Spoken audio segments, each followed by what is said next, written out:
Abra sua Bíblia comigo em Romanos capítulo 5. Queridos, eu queria a tua paciência, porque nós vamos fazer uma leitura extensa da Bíblia, tá? Nós vamos ler um trecho mais extenso, mas eu acredito que vai ser bênção para nós, tá? Romanos capítulo 5, a partir do verso 12. Agora, eu vou fazer uma leitura mais extensa, mas vou fazer uma leitura lenta. Não vou correr. Por que que eu não vou correr? Porque eu queria muito que você, junto comigo, pudesse prestar atenção nos detalhes desse texto. Porque eu não vou ter tempo de explicar todos os detalhes. Eu confesso para você que eu me baseei no capítulo 6 de Romanos para trazer essa palavra que tem me incomodado já umas 3 semanas. E aí, eu fiquei esperando a oportunidade que eu pudesse estar aqui para falar, porque eu venho aqui pregar quando eu tenho a direção do pastor Ângelo, e essa é a nossa sequência de pregação. O pastor Ângelo, ele tem a direção principal do culto e do templo, e eu submeto aquilo que ele me direciona. E quando ele me direciona, eu já estou preparado. Então, eu vou me preparando para que eu possa desenvolver a palavra no momento aqui do culto. Então, me incomodou muito esse capítulo 6 de Romanos, o capítulo todo. Só que aí, quando a gente vai estudar um pouco mais, se aprofundar um pouco mais, eu comecei a ver o capítulo 5, e exatamente nós vamos introduzir a leitura, e vi que ele prepara o capítulo 6. Ok? Verso 12. Diz assim: portanto, da mesma forma como o pecado entrou no mundo por um homem, e pelo pecado a morte, assim também a morte veio a todos os homens, porque todos pecaram. Pois antes de ser dada a lei, o pecado já estava no mundo, mas o pecado não é levado em conta quando não existe lei. Todavia, a morte reinou desde o tempo de Adão até o de Moisés, mesmo sobre aqueles que não cometeram um pecado semelhante à transgressão de Adão, o qual era um tipo daquele que havia de vir. Verso 15. Entretanto, não há comparação entre a dádiva e a transgressão. De fato, muitos morreram por causa da transgressão de um só homem, Adão. Mas a graça de Deus, isto é, a dádiva pela graça de um só, Jesus Cristo, transbordou ainda mais para muitos. Amém, igreja? Acompanhando até aí? Verso 16. Não se pode comparar a dádiva de Deus, com a consequência do pecado de um só homem. Por um pecado veio o julgamento que trouxe condenação, mas a dádiva decorreu de muitas transgressões e trouxe justificação. Se pela transgressão de um só a morte reinou por meio dele, muito mais aqueles que recebem de Deus a imensa provisão da graça e a dádiva da justiça reinarão em vida por meio de um único homem, Jesus Cristo. Verso 18. Consequentemente, assim como uma só transgressão resultou na condenação de todos os homens, assim também um só ato de justiça resultou na justificação que traz vida a todos os homens. Logo assim, como por meio da desobediência de um só homem, muitos foram feitos pecadores, assim também, por meio da obediência em um único homem, muitos serão feitos justos. Verso 20, a lei, presta atenção, a lei a lei de Moisés, a lei que veio de Deus para Moisés, foi introduzida para que a transgressão fosse ressaltada. Mas onde aumentou o pecado, transbordou a graça. Verso 21. A fim de que, assim como o pecado reinou na morte, também a graça reine pela justiça para conceder vida eterna, mediante Jesus Cristo, nosso Senhor. Paulo fala para a igreja de Roma, no capítulo 5, do verso 12 ao verso 21, sobre aonde começou o pecado e aonde ele terminou, aonde ele pode terminar. Então ele dá um ensino para a igreja de Roma, explicando exatamente de onde veio o pecado e de que forma ele pode ir embora. Então temos essa dica, amém? Temos esse ensinamento. Isso está ensinado para nós na palavra de Deus, através de Romanos capítulo 5, verso 12 até o verso 21. Bem, agora inicia o verso 6 e diz assim, o capítulo 6, e diz assim: por causa dessas coisas aí que nós lemos, e que nós já sabemos, que diremos então? Nós já sabemos de onde veio o pecado, e que ele trouxe a morte, e como que vai embora, amém? E como em Cristo, o nosso Senhor, nós temos vida agora. E aí, ele diz, que diremos então agora? Que diremos? Continuamos pecando para que a graça aumente? Sim ou não? Então fica essa pergunta.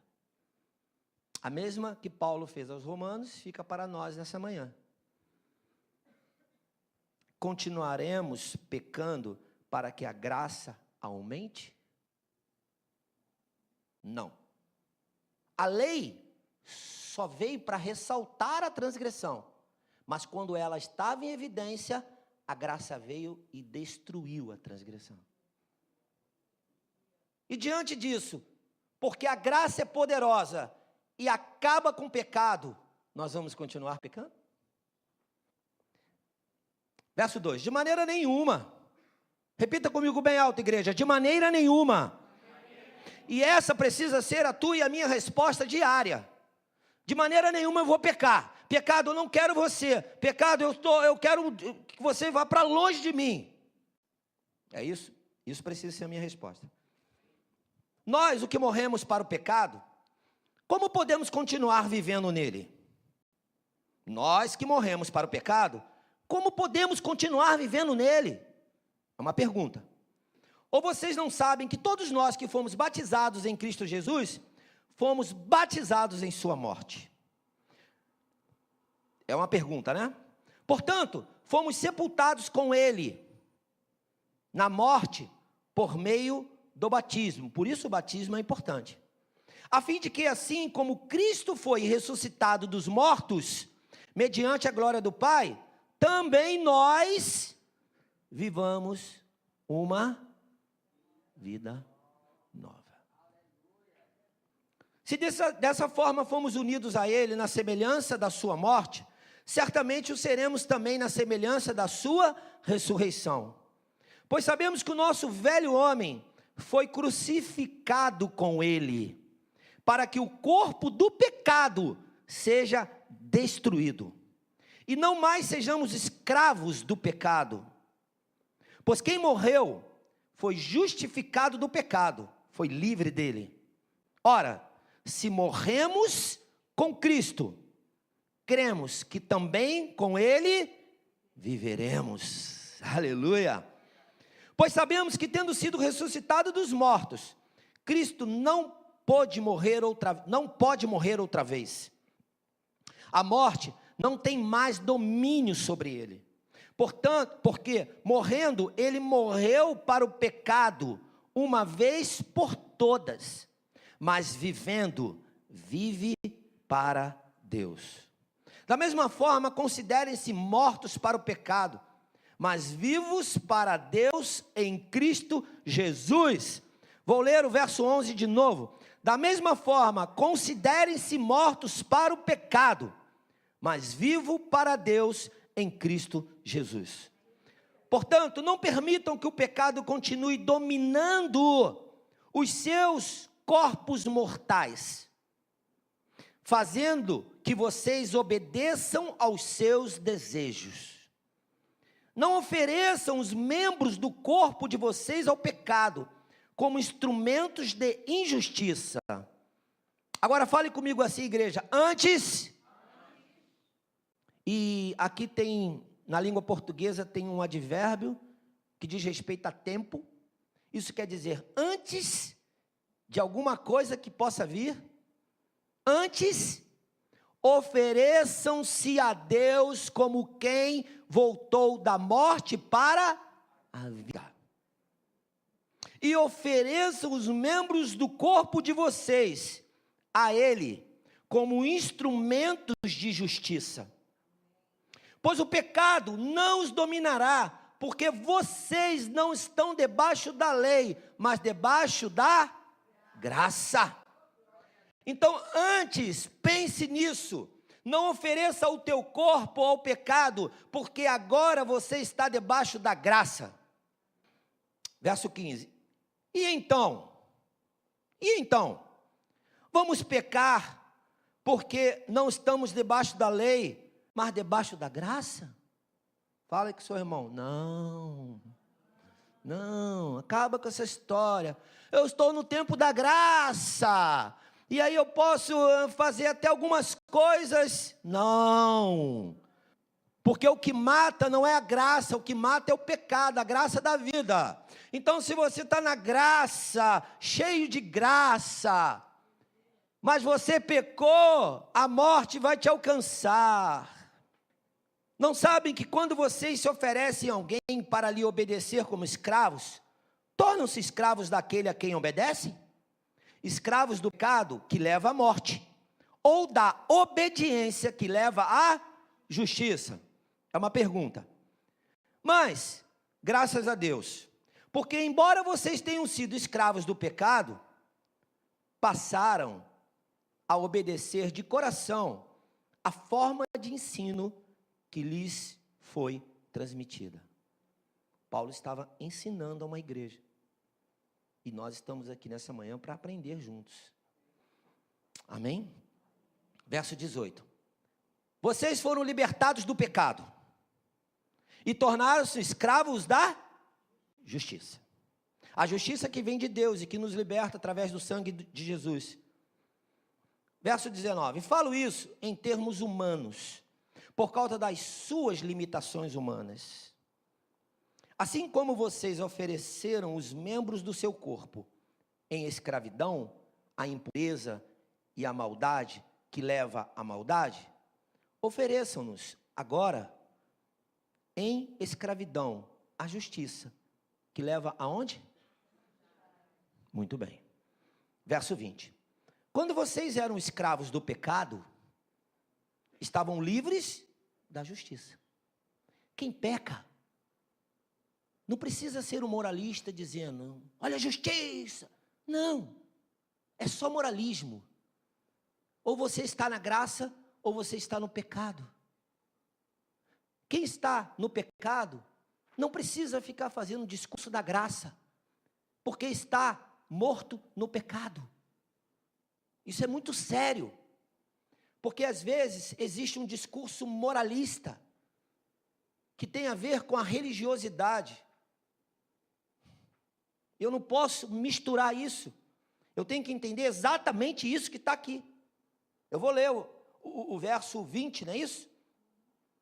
Quando vocês eram escravos do pecado, estavam livres da graça, da justiça. Eu não posso esperar que quem está numa vida de pecado tenha justiça.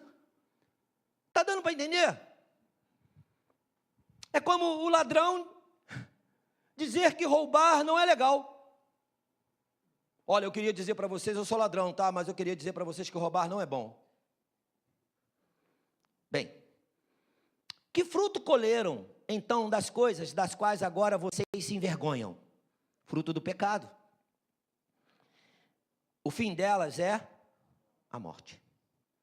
Mas agora que vocês foram libertos do pecado e se tornaram escravos de Deus, posso ouvir um amém dos escravos de Deus? Glória a Deus. O fruto que colhem leva à santidade. E o seu fim é a vida eterna. Tudo se resume nisso. E aí o 23, para fazer um fechamento, pois o salário do pecado é a morte, mas o dom gratuito de Deus é a vida eterna em Cristo Jesus, nosso Senhor. Amém? Então, deixa eu passar algumas coisas aqui para você, que Deus falou muito ao meu coração. E quando eu estava orando a Deus, eu fui identificando aquilo que mais em mim gera transgressão. E eu pedi tanta misericórdia a Deus, porque às vezes a gente se ilude, achando que quem está vos falando é menos pecador que você, ou já está consertado, ou já está totalmente santo. Não se engane, não está. Não está. O que eu dependo é da misericórdia de Deus todos os dias. E é muito ruim a dor do pecado. É muito ruim quando a gente entende que nós erramos, que nós cometemos uma falha.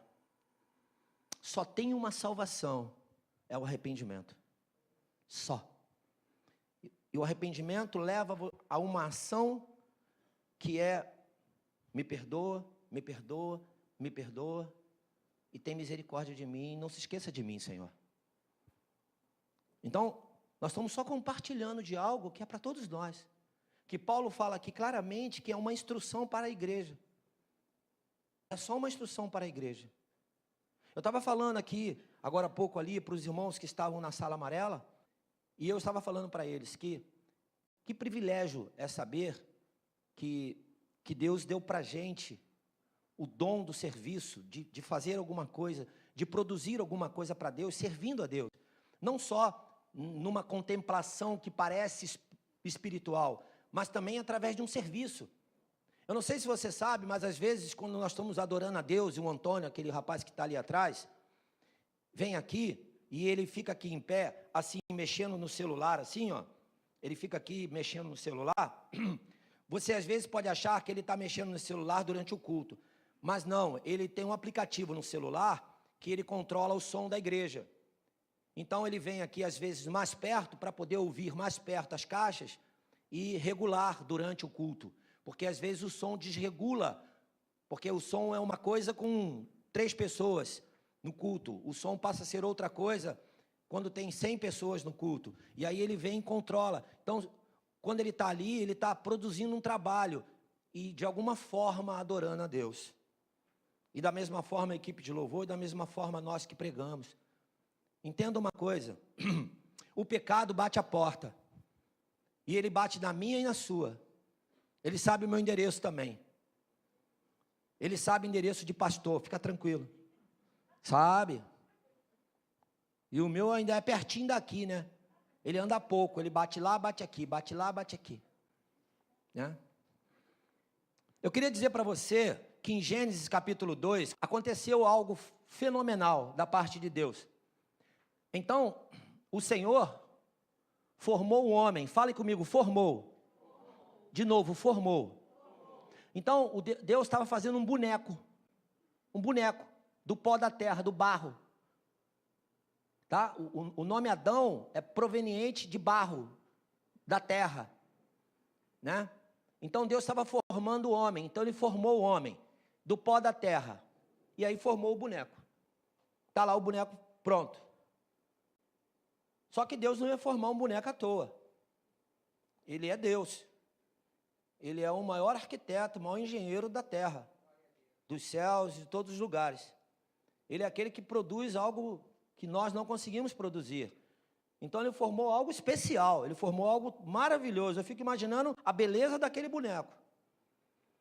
Só que aí aconteceu algo sobrenatural, aconteceu algo divino, aconteceu algo transcendente, que vai além da nossa percepção visual, daquilo que a gente pode ver. Então, se Deus constrói um boneco aqui agora, eu chamo todos para ver, você vai olhar e falar, que coisa linda, que coisa espetacular, maravilhoso, olha o pé como é que é feito, olha os olhos, olha o corpo, olha só. E foi isso que aconteceu. Só que Deus vai além. Ele vai além, ele decide agora soprar nas narinas desse boneco o fôlego de... Ali está o segredo. Ali está o segredo que nós destruímos. O segredo não está no boneco. A destruição, ela até alcançou o boneco, mas o boneco vai voltar da onde ele veio, para o pó. Você conhece isso? Isso é bíblico, está escrito na palavra de Deus. Que o corpo, a carne, vai voltar para o pó. Mas, o que de tudo Deus mais disse no final, lá ali do capítulo 1, e depois que ele formou tudo, no 6º dia ele formou o homem, e ele disse, foi muito bom, foi a partir daí, desse boneco, e a partir do momento que ele agora deu vida, quando ele deu vida, aí a gente não consegue enxergar. Quando ele deu vida àquele boneco levantou agora, aí a coisa foge do nosso entendimento natural. Aí é onde a Bíblia diz que eu só consigo discernir todas essas coisas que Paulo me instruiu aqui pela manhã, agora aqui pela manhã, registrado, graças a Deus por isso que está registrado, quando eu tenho um entendimento espiritual da coisa, e não mais só o entendimento do meu corpo, porque o meu corpo, ele sofre pela dependência que eu tenho das transgressões que me aflige, chamado pecado. Então o meu corpo que vai voltar para o pó, ele vai voltar para o pó, ele poderia voltar para o pó cheio de transgressão, até porque ele vai voltar para lá e acabou. A diferença é a vida, a diferença foi o sopro. Isso é que eu preciso valorizar como número 1 na minha vida. Tudo que Deus quer de nós é vida, amém? E aí, você prestou atenção na leitura? Você foi prestando atenção nessa leitura lenta e minuciosa, onde a gente não pode explorar versículo por versículo, mas eu quero te mostrar a essência disso, e quero te mostrar a falência disso, e quero te mostrar o resgate disso. Porque o homem foi formado do pó, nele foi colocado a vida. O próprio homem, que é o Adão daqui do texto, pecou, trouxe a morte. De que Adão trouxe a morte? Pergunta que fica, do boneco ou da vida? De que Adão trouxe a morte? Do boneco ou da vida? É fácil responder isso, porque quando Adão trouxe o pecado, o que Deus fez com ele? Desfez o boneco e virou pó de novo. Não foi isso? Não foi isso. Não foi isso. Deus tirou o homem do lugar mais precioso e falou, agora você vai ter que fazer diferente. Sabe por quê? Porque agora o que tem mais precioso dentro de você, o que tem dentro de você agora é mais precioso que o boneco que eu fiz. Aí alguns dizem que Deus teve o plano B. Não, Deus não tem plano. Quem tem plano somos nós. Deus é soberano, Ele tem um plano só. Ele tem um controle de tudo. Amém? Deus não tem plano B para a sua vida. Se você pecar, Deus, na sua infinita misericórdia, te resgata da morte. Mas Deus não fica assim, olha,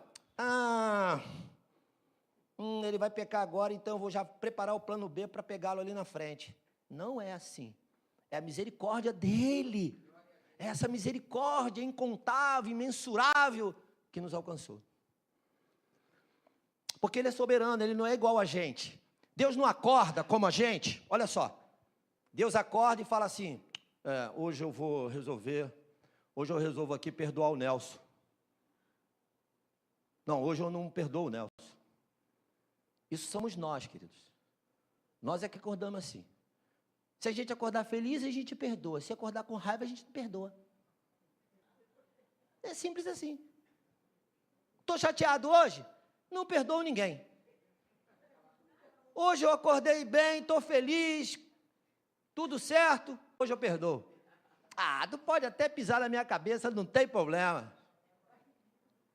Isso é humano, isso é nosso. Deus não. Deus não age assim. Você crê nisso? Deus não age assim. Aí o homem se destruiu por causa do pecado e destruiu a vida de Deus na vida dele. E tudo isso que Paulo retrata ao povo romano, à igreja de Roma e ao ministério Palavra da Verdade nessa manhã, é dizendo para nós o seguinte: tem solução, tem jeito, tem jeito. Nós não podemos mais ser escravos, esse boneco escravo que se tornou escravo do pecado e desconstruiu a glória de Deus, a vida de Deus nessa terra. Não podemos ser esse boneco feio, que traz transgressão, que traz vergonha. Estou falando vergonha porque o texto diz vergonha. Nós ficamos envergonhados com o pecado. Ficamos mesmo, é coisa feia, não é legal. E aí a gente vai cada vez desconstruindo mais a vida de Deus. Queridos, a Bíblia, quando fala de um filho, quando a Bíblia vai citar um nome, principalmente no Antigo Testamento, se reporta ao pai. Olha, eu vou dizer uma coisa para vocês. Está aqui meu filho, e ele é meu filho, ele tem a minha identidade. Se esse meu filho cometer um erro, de quem que você vai lembrar também? O pai dessa criança não cuidou dele, não? O pai, não. Cadê a mãe? A mãe estava onde? O pai não chamou atenção, não. O pai não olhou o que ele estava fazendo, não. O pai não tomou conta dele. Pai na conta do pai. Por isso a Bíblia diz: pai, mãe, cria teu filho no caminho que deve andar, cuida dele, porque a responsabilidade é sua. Porque quando tiver lá na frente que ele der orgulho, ele vai dar orgulho para o pai. Mas quando ele for um transgressor, ele vai transgredir o nome do pai. E quando nós, bonecos formados por Deus, cheios da vida de Deus, desconstruímos a vida dele, através do pecado que bate à nossa porta, e nós aceitamos, o que nós fazemos com o nosso pai? Está dando para entender? Por isso não é bom pecar. Não é que o pecado seja bom ou ruim, não. Não é bom pecar, porque quando eu peco, eu mato a vida do pai. É o que Paulo estava falando aqui, e Paulo falou tudo isso para essa igreja. Tudo isso só para dizer uma coisa: meus filhos, não fiquem no pecado, porque o pecado leva à morte. E o mundo, ele quer que você fique vivo, ele não quer que você morra. Jesus quer que você morra, mas o mundo quer que você viva. Entenda aí o paradoxo que existe nisso aí. Aquele que morre para o mundo, vive para Cristo, não é verdade? Então, isso é muito estranho, realmente. Como é que nesse mundo eu vou estar morto? Como é que eu preciso estar vivo, eu preciso ganhar o mundo, eu preciso fazer, eu preciso acontecer, eu preciso, e com o precisar das nossas vidas, nós vamos construindo um alicerce de pecado, uma vida de pecado, porque o mundo vai te oferecer um monte de mazela para você construir um negócio parecido, bonito, que tem brilho, mas por dentro está tudo estragado. Então, a gente precisa estar muito preocupado. Eu acho muito interessante que as pessoas têm medo da palavra escravo, né? Escravo. Mas fiquem tranquilos, queridos, eu não tenho problema disso, porque eu sou escravo de Deus. Pode me chamar de escravo, não tem problema. Eu não vou te processar achando que é racismo, que é isso ou que é aquilo. Não vou te processar. Pode me chamar de escravo. Não tem problema, porque a minha vida é ser um escravo de Deus. Agora, por quê? Por que eu decidi ser um escravo de Deus? Por que você precisa decidir? Porque quando eu era escravo do pecado, o pecado me levava à morte. Mas quando eu sou escravo de Cristo, essa escravidão me leva à vida, e uma vida eterna. Uma vida com Deus. Eu preciso pensar nisso. Eu preciso interagir comigo mesmo, nessa leitura, nesse entendimento. Você percebe que Paulo está falando para uma igreja que tinha saído de uma situação de pecado extremo, e agora ela precisava resgatar a vida. Mas como é você resgatar a vida em alguém que está triste? Então deixa eu te falar uma coisa, o salário do pecado é o quê? Vamos definir morte agora nessa manhã como tristeza, amargura, falta de vida, ressentimento, falta de perdão, mágoa no coração, falta de perspectiva de sonhar, de acreditar, de buscar alguma coisa. É isso o salário do pecado. É quando vai construindo em nós uma tristeza, e eu vou ficando triste, e as transgressões que eu mesmo produzi, elas voltam contra mim, trazendo tristeza no meu coração. Por isso nós precisamos vencer o pecado, porque o pecado traz tristeza. O pecado traz morte, e junto com a morte vem um monte de coisa. E vou te dizer uma coisa, tem pessoas que às vezes de repente até pensam, eu vou pecar, que aí eu morro logo. Não vai morrer logo. Não é assim. Ele veio para matar, roubar e destruir. Você já viu um ferro pintadinho, preparadinho, bonitinho, um ferro bacana, sustentando uma estrutura? Um dia desse estava ali na frente, eu vendo ali com o seu Humberto. Seu Humberto, precisamos consertar isso aqui, porque esse ferro aqui, essa estrutura bonita, bacana, está apodrecendo. O pecado vai fazendo isso com a gente. Ele vai destruindo de pouquinho em pouquinho. Pouquinho em pouquinho, uma sementezinha, outra sementezinha, outra sementezinha, outra sementezinha. Quando eu vejo, está tudo corroído.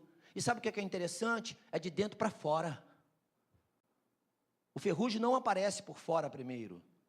Quando ele aparece por fora, já está destruído, e agora eu vejo. Mas o pecado, como o ferrugem, ele vai construindo uma destruição de dentro para fora. E aí, quando você vê, quando você menos espera, tu já viu um lugar assim que está assim enferrujado, aí apareceu aquela pontinha de ferrugem, aí tu faz assim, eu vou mexer, aí tu mete o dedo assim, pum, abre um buraco, porque fragilizou o lugar, destruiu o lugar de dentro para fora. Então, o que Jesus faz com a gente? Jesus vem restaurar de dentro para fora.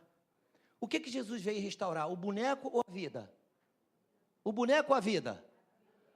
Mas o boneco também é restaurado. Sabe por quê? Porque quem você é, o boneco que você é, aonde você está, o que você está fazendo, pode glorificar a Deus.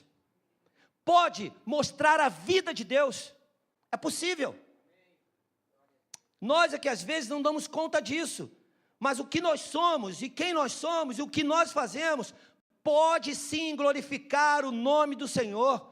Queridos, nós tivemos no retiro de carnaval esse ano, com esse rapaz lá, Ronaldo, o nome dele, não é isso, Ronaldo?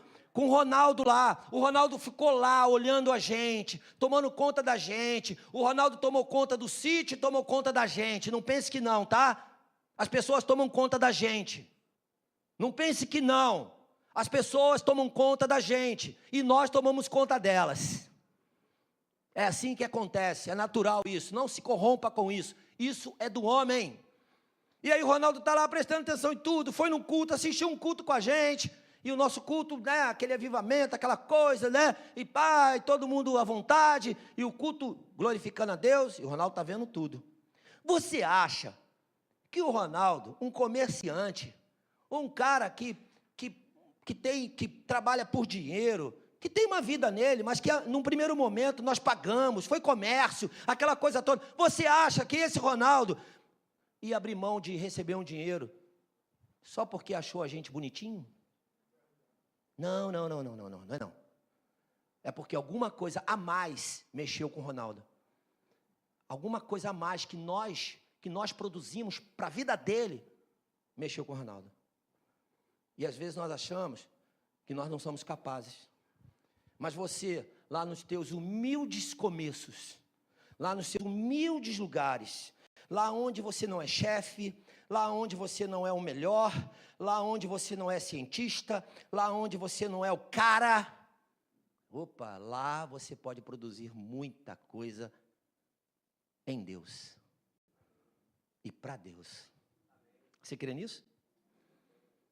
Por isso, Paulo orienta essa igreja, que é uma igreja que ia crescer muito, que ia se estruturar, que faria uma diferença. Sabe por que Paulo fala para essa igreja: olha, onde abundou o pecado, superabundou a graça. Aonde o pecado trouxe a morte, a graça cresceu e aumentou. Sabe por quê? Porque os romanos, eles eram sanguinolentos. Os romanos, eles eram da guerra. Os romanos, eles eram de matar. Eles eram de destruir. Eles eram assim. E eles tinham que ter uma conversão na mente deles. No coração deles é igual a gente. Porque se tirar da gente o Espírito Santo, queridos, o que acontece com a gente? Não, primeiro a gente vai matar alguém. Antes de morrer. Porque você não quer morrer na frente. Você quer matar alguém. Então eu vou sair tentando matar alguém, vou para a guerra e vou falar, posso até morrer, mas vou matar uns 10. Tirou o Espírito Santo, o pecado volta. Por isso que se você está aqui nessa manhã e você ainda não confessou a Jesus como Senhor e Salvador da sua vida, você precisa dizer: olha, eu preciso estar com Jesus, não dá mais, não dá para andar sozinho, não dá para caminhar sozinho, não dá para tomar decisões sozinho, eu preciso estar com Cristo, e Cristo precisa ser o meu caminho, precisa ser a minha verdade, precisa ser a minha vida que foi destruída por causa do pecado. A vida foi destruída por causa do pecado. O que Jesus fez foi resgatar a vida. Posso ouvir um amém? Ele veio e resgatou a vida. Ele veio e trouxe vida de novo. Bota um texto de 2 Coríntios para mim, Narlete, vou fechar com esse versículo. Olha o que diz esse versículo. A tristeza, segundo Deus, não produz remorso, mas sim o quê? Um arrependimento. Fale comigo, arrependimento. Quando há o arrependimento em mim, pelo pecado que eu cometia, o meu caminho é outro. Então deixa eu terminar o versículo aqui. A tristeza, segundo Deus, não produz remorso, mas sim um arrependimento que leva à salvação. E a tristeza, segundo o mundo, produz morte. Então nós, nessa manhã, já sabemos. Nós já sabemos que nós destruímos o início de todas as coisas. E aquilo que era mais importante era o boneco cheio da vida de Deus. A vida de Deus foi desconstruída. E Deus ainda deu oportunidade para que o boneco revivesse. Que sou eu e você. Com todo respeito quando eu falo boneco, tá? Eu e você. Essa tristeza que o pecado trouxe para nós, produziu morte em nós. Mas quando nós voltamos para Deus, através de Jesus Cristo, aquele que é o nosso Senhor, Ele é o nosso Senhor, e por ser Senhor, Ele se tornou o nosso Salvador. Mas antes de tudo, Ele é Senhor das nossas vidas, e você não pode tê-lo somente como alguém que te salva, mas você precisa ter Jesus todos os dias na sua vida como Senhor da sua vida. Essa é a diferença. Porque às vezes as pessoas buscam um Salvador. Me salvou, me tirou do sufoco. Pronto, chega, agora vai viver a tua vida que eu vivo a minha. Não é. A tristeza, segundo Deus, que me gerou um arrependimento, que me trouxe tristeza, remorso, arrependimento, gerou salvação na minha vida. Amém? Você entendeu? Nós somos capazes sim, longe do pecado. Mas se a gente pecar, nós precisamos buscar o Senhor e dizer para Ele: pequei, estou arrependido e preciso voltar para o Senhor, porque o Senhor é santo, o pecado não é. O pecado tira a justiça. O pecado me leva à injustiça. Mas Deus traz a justiça da sua salvação para a minha vida.